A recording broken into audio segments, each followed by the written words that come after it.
We begin with a story about Barclays. They say necessity is the mother of all invention, and for Barclays Bank, the saying could not be truer. The bank is trying to regain #1 position and is pulling all the stops to reach this goal.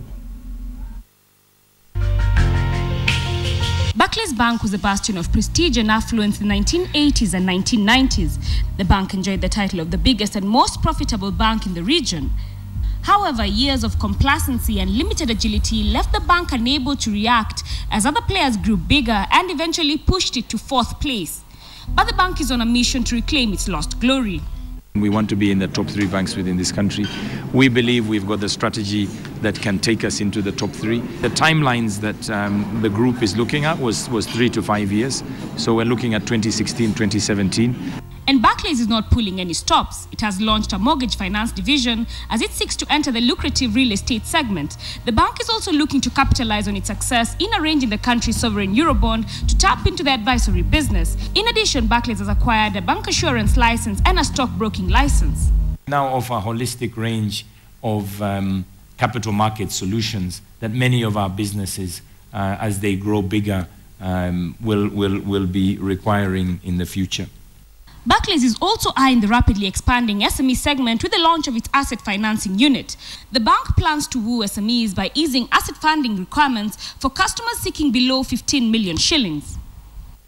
We had a retail offering and then we had a corporate offering, but we didn't have a distinct offering for our SME clients. I think we recognize that. So what we're doing is we are now spending time understanding what they need, what products they want, and we have now done that. So we've launched a dedicated business which will show that we are obviously committed to this segment. With its eye on SMEs, Barclays is targeting a sector that has become increasingly crowded, with all the big banks seeking a piece of the pie.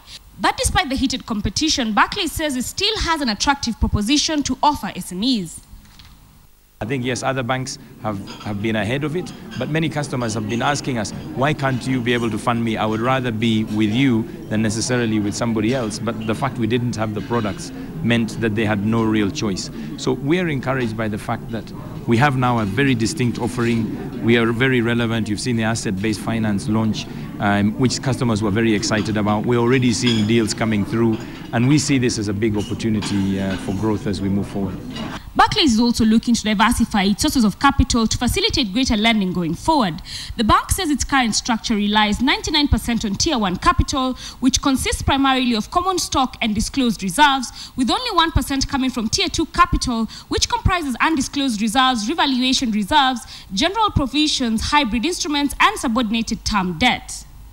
A number of the banks are they're sitting probably at 70-30, 80-20. So for us, what we're doing is we're going to inject $50 million, which is about 4.5 billion Kenya shillings of Tier 2.